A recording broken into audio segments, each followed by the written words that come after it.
So, students, we were doing chapter 9, the living organisms and their surrounding.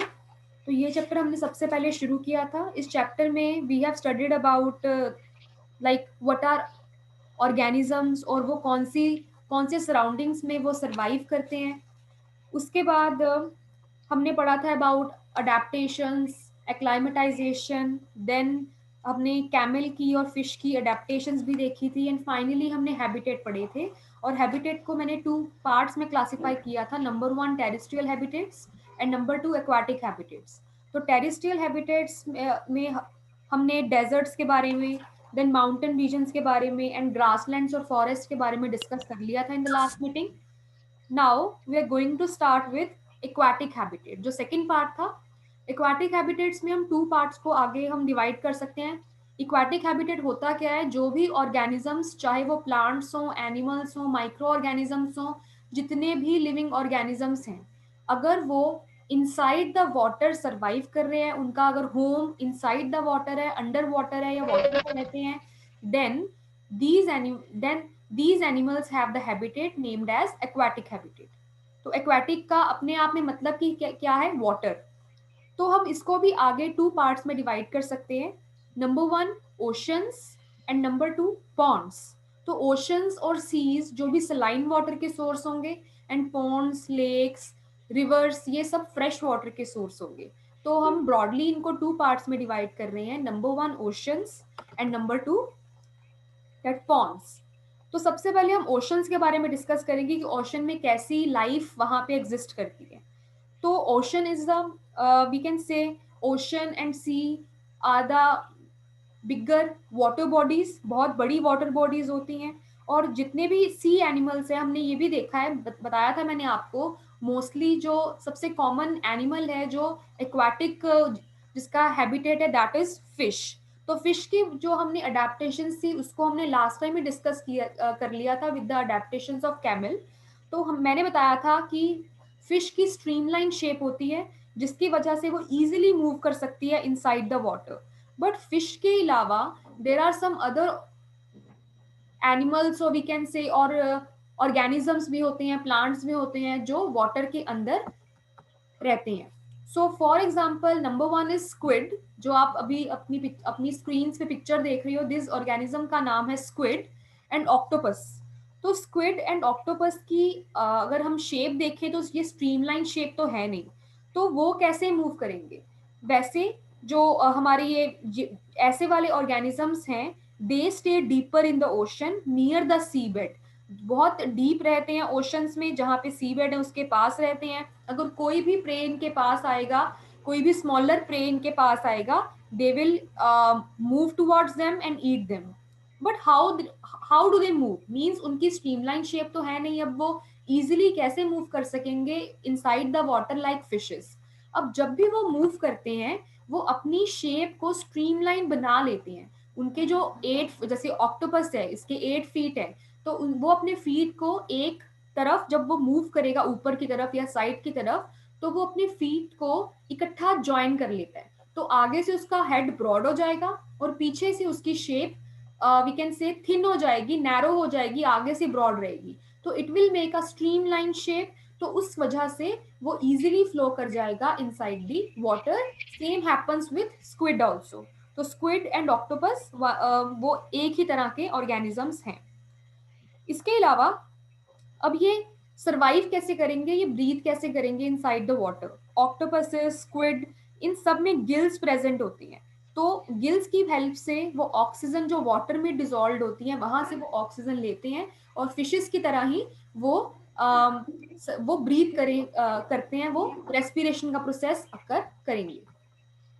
और कुछ तरह के एनिमल्स भी हैं जो हमें ओशंस में मिलते हैं. फॉर एग्जांपल डॉल्फिन्स हैं, शार्क्स हैं, वेल्स हैं. तो ये जो एनिमल्स हैं डॉल्फिन्स एंड वेल्स, इनमें गिल्स प्रेजेंट नहीं होते, दे डोंट हैव गिल्स.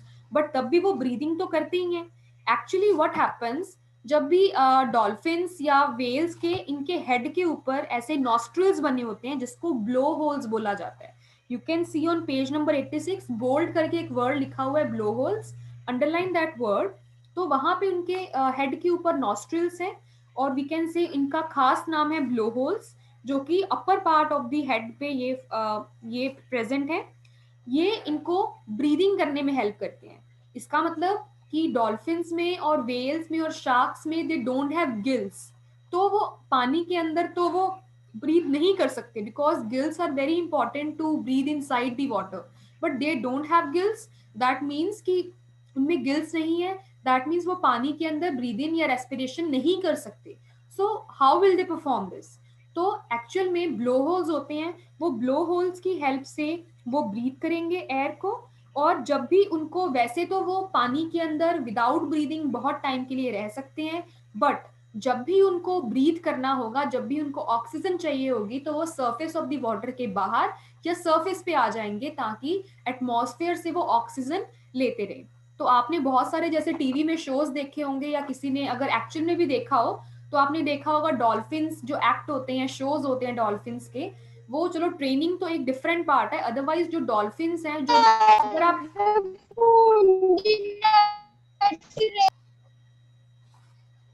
तो I was telling about the dolphin show जो आप देखते हो। तो मैंने बताया था कि ट्रेनिंग तो एक अलग पार्ट है, अदरवाइज जो अगर आप ओशंस में भी देखो, तो डॉल्फिन्स हैं वो टाइम टू टाइम सरफेस पे आती हैं। तो वो क्यों आती हैं बार बार बाहर?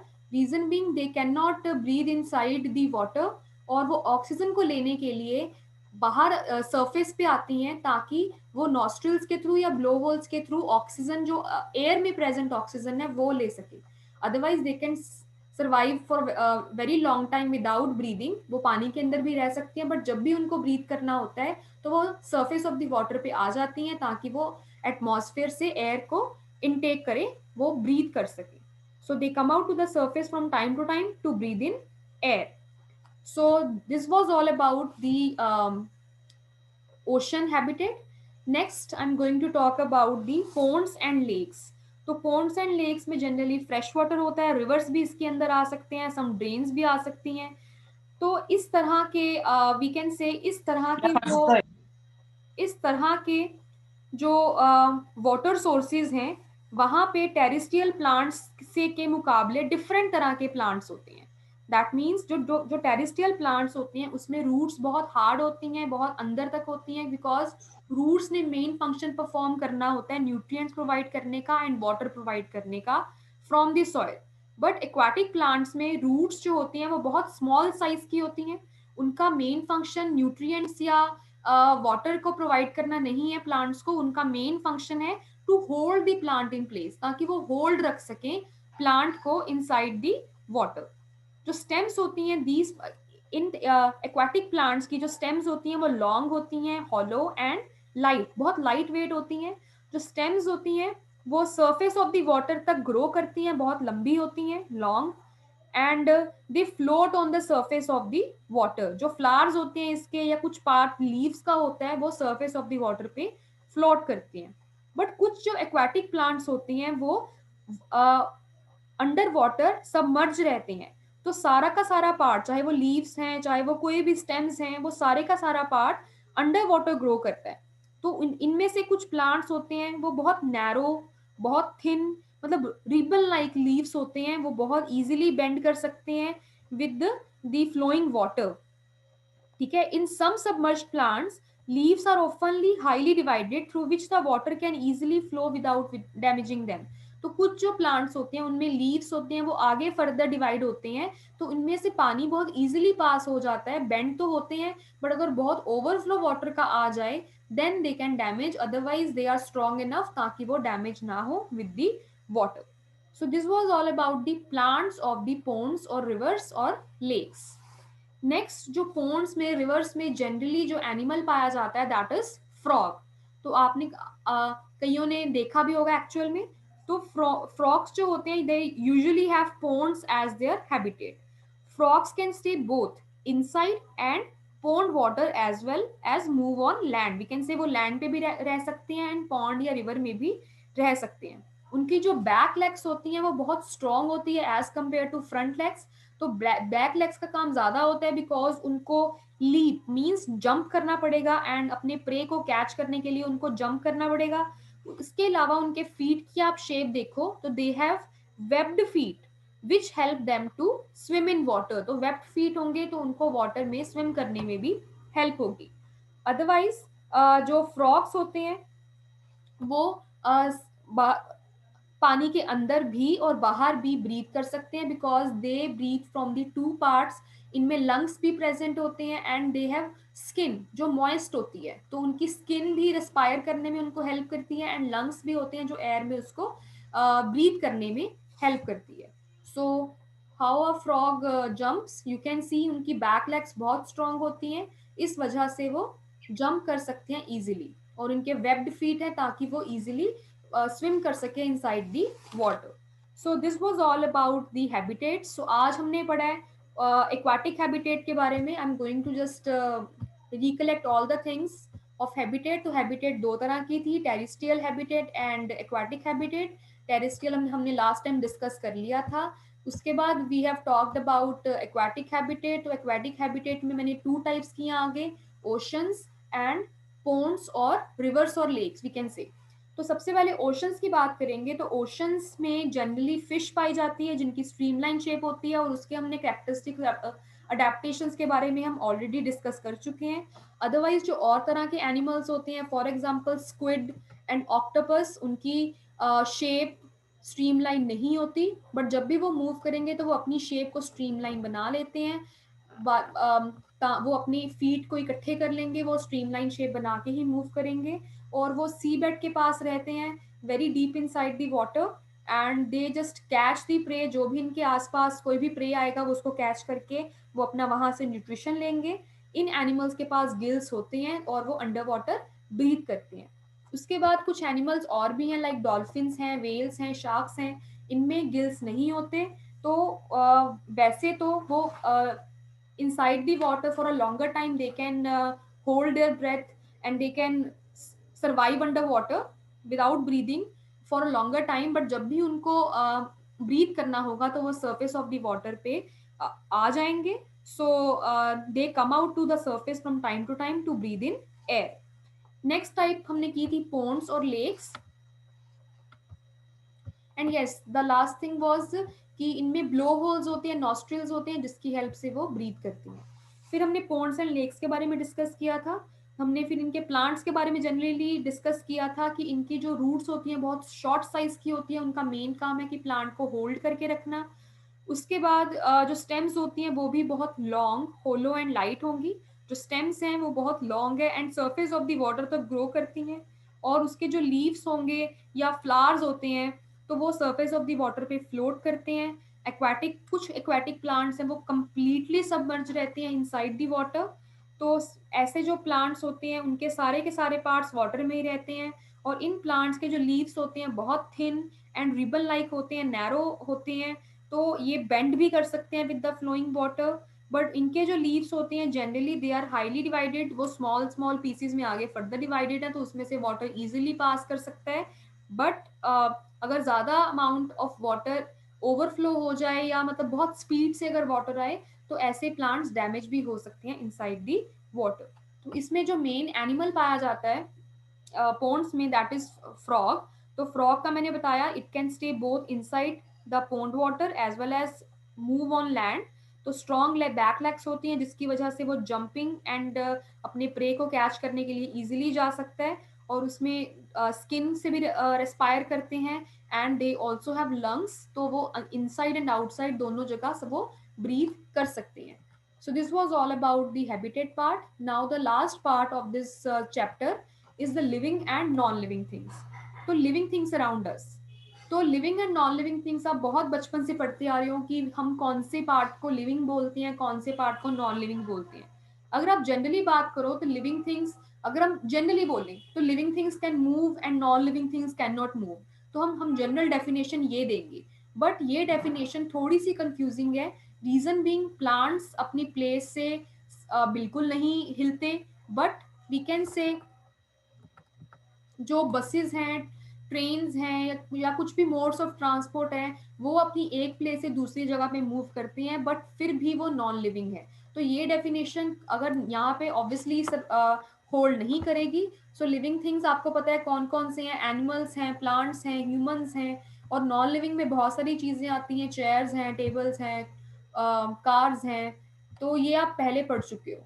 बट जो ये डेफिनेशन मैंने दी है मूवमेंट की, this is not enough to classify living and non living things. तो कुछ करेक्टरिस्टिक्स हैं जिनके बेसिस पे हम डिवाइड कर सकते हैं कि कौन से थिंग्स लिविंग होंगी और कौन सी थिंग्स नॉन लिविंग होगी।